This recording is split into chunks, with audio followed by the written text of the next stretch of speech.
पहली बॉल से नज़र आना शुरू हो गया था कि पाकिस्तान टीम इस मूड में नहीं है कि वो जीते, पाकिस्तान आज को परफॉर्म करे, और वो बस टाइम स्पेंड कर रहे थे कि सारे के सारे डिसीजन गलत ले रहे थे।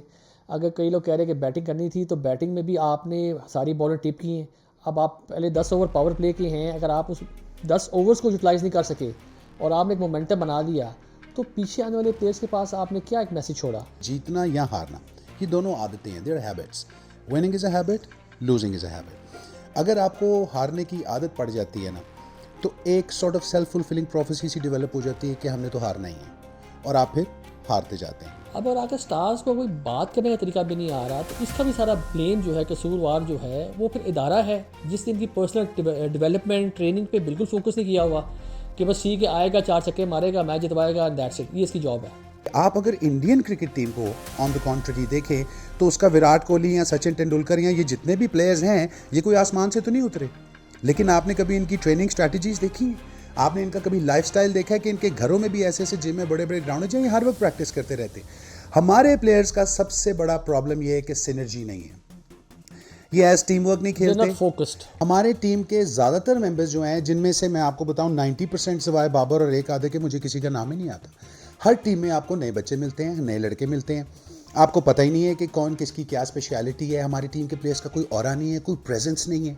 मेरा मतलब है वो वक्त आपको याद है जब आमिर, जब ये इमरान खान, जब ये वसीम अकरम, शोएब अख्तर, वकार यूनुस, ये लोग भागते हुए आते थे। डेनिस लिली की मिसाल ले लें दूसरे की, ये लोग जब भागते हुए आते थे, आधा तरा तो बैट्समैन का वहाँ निकल जाता था। ये ऐसा क्यों होता है कि जो इंडियन प्लेयर्स हैं वो उनमें मैच विनर्स हमेशा अवेलेबल होते हैं? पिछले दिनों में, पिछले कुछ सालों में देखा गया है कि उनके पास मैच विनर्स हर वक्त अवेलेबल। एक आउट हो जाएगा तो दूसरे का पता होगा, वो चल जाएगा, दूसरा आउट होगा तीसरे का पता चल जाएगा। पाकिस्तान में किसी प्लेयर पे आप रिलाई नहीं कर सकते कि आके मैच जितवाएगा। डर लगा रहता है कि ये अभी आउट हुआ, ये अभी आउट हुआ, और ऐसा ही होता है, वो आउट हो जाता है। अस्सलाम वालेकुम viewers, welcome to Jimmy and Baba show. मैं हूं जिमी और मेरे साथ हैं बाबा। आज एक बड़े इंपॉर्टेंट टॉपिक पे हमने बात करनी है। जैसा कि आप जानते हैं कि कल पाकिस्तान का एक मैच था इंडिया के साथ, और उस मैच में पाकिस्तान हार गया इंडिया से।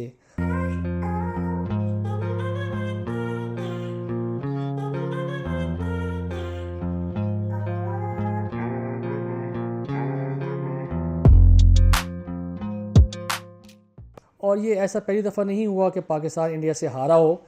इससे पहले भी 10 साल में जो मैचेस हुए हैं पाकिस्तान और इंडिया के, पाकिस्तान 8 मैचेस उनमें से अब तक हार चुका है, और एक मैच पाकिस्तान ने जीता, और वो मैच था 2017 की चैम्पियंस ट्रॉफ़ी का, जब पाकिस्तान ने चैम्पियंस ट्रॉफ़ी जीती थी। फाइनल मैच था इंग्लैंड में। तो हम इस चीज़ को असेस करना चाह रहे हैं आज बाबा के साथ बैठ के कि आखिर ऐसी कौन सी वजूहात हैं जिनकी वजह से पाकिस्तानी प्लेयर्स जो हैं, आप देखें ग्राउंड में इतने फेयर में खेल रहे होते हैं, इनको खौफ होता है, उनकी जो बॉडी लैंग्वेज है वो उनका साथ नहीं दे रही होती, हर प्लेयर अपना अलग-अलग खेल रहा है, as a team, as a unit कोई नहीं खेल रहा। ऐसी कौन सी वजूहात है कि पिछले 10 मैचेस में से पाकिस्तान लगातार कह लें 8 मैचेस इंडिया से हारा है, एक मैच पाकिस्तान जीता और एक मैच जो है वो ड्रॉ हुआ। तो इस मौजू पे आज बात करेंगे बाबा से। बाबा, पाकिस्तानी कौम इस वक्त बहुत ज़्यादा एक गुस्से का शिकार है। 25 करोड़ आवाम पाकिस्तान की आबादी है। इसके अलावा पाकिस्तान से बाहर भी पाकिस्तान क्रिकेट को लोग फॉलो करते हैं।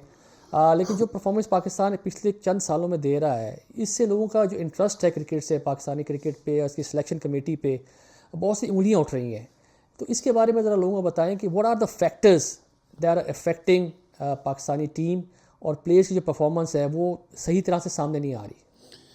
जी, आपने बिल्कुल सही कहा कि सारी कौमी गमों को गुस्से का शिकार है, हम भी उसी कौम का हिस्सा है। बट अनफॉर्चुनेटली हम लोग सिर्फ गमो गुस्सा ही दिखाते हैं, हम लोग कोई सोल्यूशन की तरफ हम जाते नहीं हैं। देखिए, याद रखें, जीतना या हारना, ये दोनों आदतें हैं, their habits. Winning is a habit, losing is a habit. अगर आपको हारने की आदत पड़ जाती है ना, तो एक sort of self fulfilling prophecy सी डेवलप हो जाती है कि हमने तो हारना ही है, और आप फिर हारते जाते हैं। देखिए, पाकिस्तान क्रिकेट टीम की अगर हम बात करें ना, तो हम बात करेंगे ज़्यादा साइकोलॉजिकल पॉइंट ऑफ व्यू पे, इमोशनल पॉइंट ऑफ व्यू पे। हम पॉलिटिकल रीजंस और हम दूसरे रीजंस नहीं देखते कि जी क्या उनके पास नहीं है। हम बात करते हैं कि वो ऐसा ही क्यों करते हैं, क्यों हमेशा गंदी परफॉर्मेंस देते हैं। तो इसका शॉर्ट में जवाब है कि हमारी टीम को फुकदान है। किस चीज़ का बेतहाशा फुकदान फुकदान है। हमारी टीम को विजन का फुकदान है, हमारी टीम को ऑनेस्टी का फुकदान है, हमारी टीम को गेम आईक्यू का फुकदान है, हमारी टीम को कंसिस्टेंसी का फुकदान है, हमारी टीम को पर्सनल डेवलपमेंट का फुकदान है, हमारी टीम को मेंटल वॉरफेयर का फुकदान है, हमारी टीम को मेंटेलिटी माइंडसेट का फुकदान है। मेरा मतलब है, आप मुझे कितने फुकदान सुनना चाहते हैं? और फिटनेस का भी है। अभी तो मैं आपको बता रहा हूँ ना कि जब मैं लिखने बैठा आज पहली दफ़ा ऐसा हुआ। यूजुअली जब मैं शो पे आता हूँ तो तैयारी तो हम हमेशा ही करते हैं, लेकिन आज मुझे थोड़ी ज़्यादा तैयारी करनी पड़ी। मुझे इतने पॉइंट्स थे कि मुझे लिखने पड़े कि यार हमारी टीम को फुकदान किस किस चीज़ का है। जब हम बात करते हैं, सबसे पहले तो हम बात करते हैं ऑनेस्टी की। हमारी टीम में ऑनेस्टी का फुकदान है। अगर आप अपने पर्पस से, अपने मकसद से, अपनी कौम से, अपने आप से, अपनी गेम से, अपने ज़राए मुआश से, आप उस चीज़ से जिससे कमाते हैं और खाते हैं उसी से ऑनेस्ट नहीं है, तो फिर आपका कोई फ़ायदा नहीं। दूसरी मैं बात करता हूँ विजन। एजुकेशन तो भी बहुत आगे जाके आती है, विजन नहीं है। हमारे टीम के ज़्यादातर मेंबर्स जो हैं, जिनमें से मैं आपको बताऊं 90% सिवाय बाबर और एक आधे के मुझे किसी का नाम ही नहीं आता। हर टीम में आपको नए बच्चे मिलते हैं, नए लड़के मिलते हैं। आपको पता ही नहीं है कि कौन किसकी क्या स्पेशलिटी है। हमारी टीम के प्लेयर्स का कोई ऑरा नहीं है, कोई प्रेजेंस नहीं है। मेरा मतलब है वो वक्त आपको याद है जब आमिर, जब ये इमरान खान, जब ये वसीम अकरम, शोएब अख्तर, वकार यूनुस, ये लोग भागते हुए आते थे। डेनिस लिली की मिसाल ले लें, दूसरे की। ये लोग जब भागते हुए आते थे, आधा तरा तो बैट्समैन का वहाँ निकल जाता था। वो होता है साइकोलॉजिकल वॉरफेयर, कि उंगली लगाए बगैर आप ज़हनी तौर पे किसी को हराते हैं कि नहीं हराते। और ये कौन लोग हराएंगे? जिनका विनिंग का माइंडसेट होता है, जिनका माइंडसेट ही ये है कि यार 10 में से 8 मैचेस तो इंडिया से हम हारे हुए हैं, तो ये 9वां कैसे जीत जाएंगे। तो फिर इसका मतलब क्या है कि आप टीम से पहले, गेम हारने से मैच से पहले पहले ही आपने हार जो है तस्लीम वो कर ली तस्लीम हुई। कर ली है। तो इसको हम साइकोलॉजिकल टर्म्स में ये कहते हैं ऑपरेटिंग फ्रॉम फियर या ऑपरेटिंग फ्रॉम लॉस। जब आप ऑपरेट फ्रॉम लव करते हैं, जब आप लव से ऑपरेट करते हैं किसी चीज़ के बीच में, तो वो इश्क ही इतना होता है, जुनून ही इतना होता है कि वही आपको कामयाबी तक। देखें, अगर आप लड़के हारे ना तो आपको बुरा कोई नहीं कहता। जब आप बता के हारे ना कौम को कि हम हारने वाले, कौम को भी पता है और आपको भी पता है, तो तकलीफ वहां पे क्योंकि आती है। पहली बॉल से नज़र आना शुरू हो गया था कि पाकिस्तान टीम इस मूड में नहीं है कि वो जीते, पाकिस्तान आज कोई परफॉर्म करे, और वो बस टाइम स्पेंड कर रहे थे कि सारे के सारे डिसीजन गलत ले रहे थे। अगर कई लोग कह रहे हैं कि बैटिंग करनी थी, तो बैटिंग में भी आपने सारी बॉलें टिप की हैं। अब आप पहले 10 ओवर पावर प्ले के हैं, अगर आप उस 10 ओवर्स को यूटिलाइज़ नहीं कर सके और आपने एक मोमेंटम बना दिया, तो पीछे आने वाले प्लेयर्स के पास आपने क्या एक मैसेज छोड़ा? देखिए जिमी, ये बात जो है ना आपकी, ये तो होगी बड़ी टेक्निकल बात, और ये बिल्कुल 100% आपने सही की है, लेकिन मैं इसके रूट, इसके पीछे माइंडसेट क्या है? हाँ, इफेक्ट बिहाइंड द कॉज देखना चाह रहा हूँ कि माइंडसेट क्या है। देखें, कसूर हमारे प्लेयर्स का नहीं है, कसूर हमारे प्लेयर्स का नहीं है। हमारे प्लेयर्स वही करते हैं जो उनको बताया जाता है। इनमें क्रिएटिविटी नहीं है अनफॉर्चुनेटली, जो इमरान, वसीम, वकार के वक्तों में थी। क्रिएटिविटी थी। आपको कुछ नहीं पता होता था टीम पे, ग्राउंड के ऊपर कब वो कौन सी स्ट्रैटेजी को अप्लाई कर दे। वो 4-4 स्ट्रैटेजीज लेके ग्राउंड में उतरते थे। इसको कहते हैं प्रोएक्टिव अप्रोच। हमारे यहाँ पे रिएक्टिव अप्रोच है, प्रोएक्टिव अप्रोच नहीं है team, as far as the team is concern.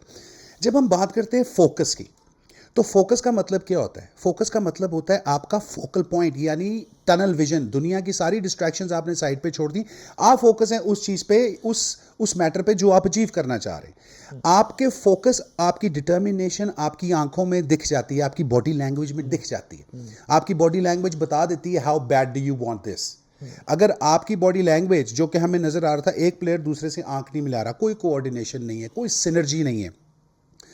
हमारे यहाँ पे मेंटल टफनेस के ऊपर इनको कोचेस नहीं है, कोच करने के लिए। इनको कोई बताने वाला ये नहीं है कि सिर्फ फिजिकल फिटनेस नहीं होती, रॉ टैलेंट से कुछ नहीं होता। Raw talent is brutal force. Brutal force की अगर डायरेक्शन नहीं है, उसकी लाइन लेंथ नहीं है, उसका कोई फायदा नहीं। सो पॉइंट ये है कि हमारे प्लेयर्स को वो कराए नहीं। किसी भी लेवल पे आप ले लें, गवर्नमेंट लेवल पे ले लें, अगर आप शहर के लेवल पे ले लें, सिटी क्रिकेट ले लें, आप इंटरनेशनल क्रिकेट ले लें, नेशनल क्रिकेट ले लें, किसी लेवल पे उनको नहीं ग्रूम किया जाता। अभी जैसे थोड़ी देर पहले आप एक बात कर रहे थे, हमारे प्लेयर्स लगते ही नहीं है प्लेयर्स। मुझे याद है मैं एक इस्लामाबाद जा रहा था एक फ़्लाइट से, तो वहाँ पे हमारी क्रिकेट टीम के कुछ प्लेयर्स भी ट्रैवल कर रहे थे। तो मुझे 10 मिनट लग गए, 15 मिनट लग गए ये रियलाइज़ करने के लिए कि ये क्रिकेट टीम के प्लेयर्स हैं।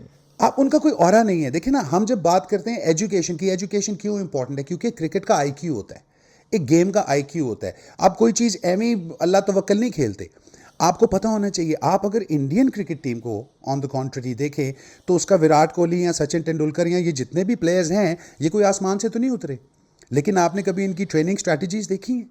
आपने इनका कभी लाइफस्टाइल देखा है कि इनके घरों में भी ऐसे ऐसे जिम में बड़े बड़े ग्राउंड है जहाँ ये हर वक्त प्रैक्टिस करते रहते? हमारे प्लेयर्स का सबसे बड़ा प्रॉब्लम ये है कि सिनर्जी नहीं है।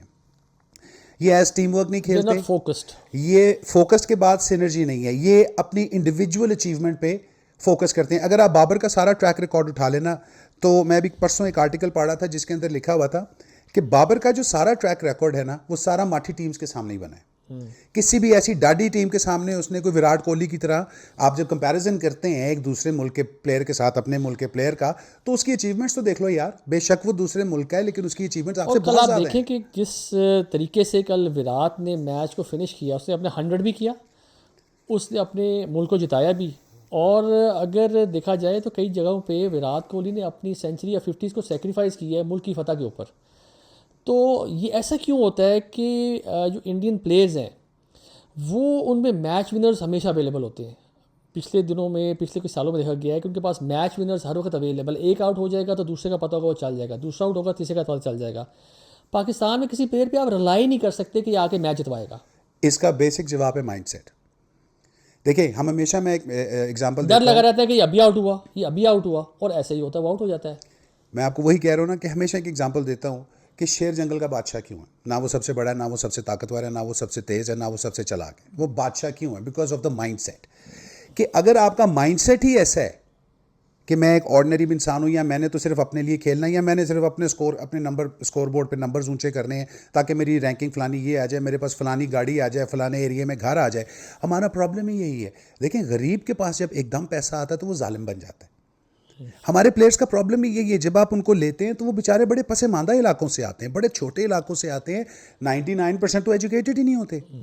अब एजुकेशन का ताल्लुक, जो मैं पहले भी आपको कह रहा था कि कहाँ पे आता है, वो यहाँ पे आता है कि एक पर्सनैलिटी डेवलपमेंट होती है, एक आप में तमन्ना होती है रोज़ रोज़ सीखने की। अगर आप ये सोचता, अगर हर बॉलर ये सोचे कि यार मैंने तो बॉल घुमा के वटा फेंकना ही है, तो फिर ये इन स्विंग, ये आउट स्विंग, ये रिवर्स स्विंग, ये बाउंसर, ये फलाना, ये चीज़ें ना निकलें। ये, और इस पे इन डेप्थ स्टडी करने के लिए मैंने तो यहाँ तक सुना है कि वसीम अकरम के बारे में कहा जाता था कि अगर 6 बॉलें हैं तो इसके पास 36 वैरायटीज़ हैं बॉल्स की। यार 36 वैरायटीज़! आज आप देखो, एक बॉलर एक ही वैरायटी से बॉल कराता है। और he is so predictable He is so predictable. अगले बैट्समैन को पता है इसे यही बॉल करानी है और मैंने इसको जो है ना उड़ा देना है। इसको कहते हैं वन ट्रैक माइंडसेट, कि लग गया है उधर ही लग गया है, उसको चेंज नहीं करना, उसके बारे में पढ़ना नहीं। एजुकेशन यहाँ पे आती है। Education affects your language. Language क्या करती है कि इंसान से बोलने से पहले अपने आप से बोलेगा।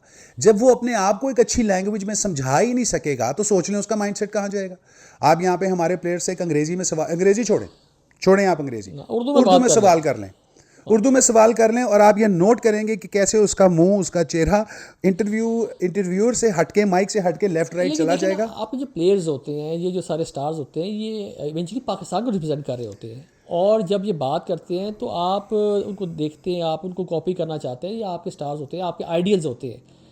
अब और अगर स्टार्स को कोई बात करने का तरीका भी नहीं आ रहा, तो इसका भी सारा ब्लेम जो है, कसूरवार जो है, वो फिर इदारा है जिसने इनकी पर्सनल डेवलपमेंट, ट्रेनिंग पे बिल्कुल फोकस नहीं किया हुआ कि बस ठीक है, आएगा 4 छक्के मारेगा, मैच जितवाएगा, दैट्स इट, ये इसकी जॉब है। देखिए, इस पे मैं आपको ये कहूँगा कि मुझे एक शेर बड़ा ज़बरदस्त याद आ रहा है। वो कहते हैं ना कि कुछ ਉਂਝ ਵੀ ਆਰਾਮਾਂ ਔਖੀਆਂ ਸਨ, ਕੁਝ ਗਲ ਵਿੱਚ ਗਮਾਂ ਦਾ ਤੌਕ ਵੀ ਸੀ, ਕੁਝ ਸ਼ਹਿਰ ਦੇ ਲੋਕ ਵੀ ਜ਼ਾਲਮ ਸਨ, कुछ सन मरन ਦਾ शौक भी सी। कुछ हमारी टीम का कसूर है, कुछ सिस्टम का कसूर है, लेकिन ज़्यादा सिस्टम का कसूर है, लेकिन फिर भी टीम हमारी का कसूर है, क्योंकि इसी सिस्टम के, तकरीबन इसी सिस्टम के अंदर हमारी पुरानी टीमें भी तो खेलती रही हैं ना। वर्ल्ड कप भी तो आए, इससे बुरे सिस्टम है, वर्ल्ड कप भी आए हैं। वो जो वर्ल्ड कप आपने 1992 में जीता था, वो आप मुझे बताएं, हमारे पास बहुत स्टार प्लेयर्स थे। वो माइंडसेट था, वो एक मेंटालिटी थी। आपका लीडर, वो कहते हैं ना, 100 कुत्तों का अगर सरदार शेर होगा तो 100 कुत्ते शेर के बराबर हैं। 100 शेरों का सरदार अगर कुत्ता होगा तो फिर आप खुद ही अंदाजा लगा सकते हैं। सो अनफॉर्चुनेटली हमारे यहाँ पे साइकोलॉजिकल फिटनेस प्लेयर की, मेंटल टफनेस, विजन, और उनकी किरदार, जिनको आप कहें grooming, personality development, game IQ, इन सारी चीज़ों की बहुत कमी है। सिनर्जी की बहुत कमी है।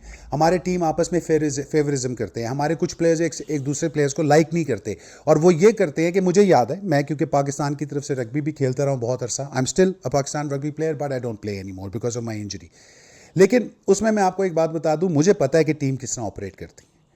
आपके कुछ लड़के सिर्फ ऐसे होते थे कि अपनी वजह से टीम की परफॉर्मेंस को वो बिल्कुल परवाह नहीं करते थे कि टीम कहाँ जा रही है, भाड़ में जाए। वो कहते थे मैंने अच्छा खेलना है, अगर मैं नहीं अच्छा खेल रहा तो ये भी ना खेले। तो वो आपकी टीम में होते हुए आपकी परफॉर्मेंस को अफेक्ट करते थे, आपको पास नहीं देते थे, आपसे पास नहीं लेते थे, आपकी किसी कॉल पर रिस्पॉन्ड नहीं करते थे ताकि आपकी परफॉर्मेंस अफेक्ट हो। सो हमने at the end of the day देखना ये है कि इंडिविजुअल गोल्स नहीं है। मैं जैसे आपको कह रहा था कि जब पूरी टीम जो है वो ग्राउंड में उतरती है तो वो पर्सनल लेवल पे किसी को रिप्रेजेंट नहीं कर रही होती, वो मुल्क को रिप्रेजेंट कर रही होती है। आप अपने मुल्क के एम्बेसडर्स होते हैं। तो आपको ये चीज़ देखनी चाहिए कि सिनर्जिस्टिक इफेक्ट हमारी टीम में बहुत ज़्यादा होना चाहिए। और सिनर्जिस्टिक इफेक्ट कैसे आएगा? जब टीम एक रहेगी। बार बार टीम चेंज करने आपको से बड़े। आपको क्या कल के मैच से कोई फील आई है कि पाकिस्तान टीम में कोई डिवीजन भी है, कोई ऐसे कोई ग्रुपिंग है, कोई चाहता है कि कोई आए कोई ना आए, ऐसे चॉइसेस भी वो कुछ करना चाह रहे हों कि उनकी मर्ज़ी के प्लेयर्स ना खेल रहे हों, और maybe they were not there to win the match? I mean देखिए ये बात तो बड़ी क्लियर कट है from the first ball, from the first shot, कि they were not there to win the match. ये तो सबसे बड़ी क्लियर बात है। लेकिन जहाँ तक ग्रुपिंग का सवाल है तो हाँ, ये तो सिर्फ कल के मैच से नहीं, अगर आप जनरली भी देखते रहें तो सारी फेवरेटिज्म नज़र आती है कि 4 प्लेयर वो अलहदा है, उनकी अलहदा ग्रुपिंग है, उनकी अलहदा। But having said that, even then अगर हम अपने मुल्क के लिए खेलेंगे ना, माइंडसेट की बात है। देखें आप ऑपरेट कहाँ से कर रहे हैं। हमारी टीम के सबसे बड़े मसले में एक मसला और आता है जिसको हम कहते हैं ये इल फाउंडेड बिलीफ्स में बड़ा यकीन रखते हैं, ये मिथोलॉजी में बड़ा यकीन रखते हैं। मुझे वही इंटरव्यू पढ़ते हुए मैंने आगे एक कॉलम में पढ़ा जिसमें उसने लिखा हुआ था कि आई बिलीव अहमद शहजाद को, हाँ अहमद शहजाद को कोई गोरा जो है वो ट्रेनिंग कराने आया, तो वो उसको ट्रेनिंग करा रहा था। उस ट्रेनिंग के दौरान सीरियसनेस पे, वो प्लेयर की सीरियसनेस पे बात कर रहे थे। अहमद शहजाद उस गोरे को कहता है कि बात सुनो, तुम्हें पता है अगर तुम दाढ़ी नहीं रखोगे तो तुम दोज़ख में जाओ।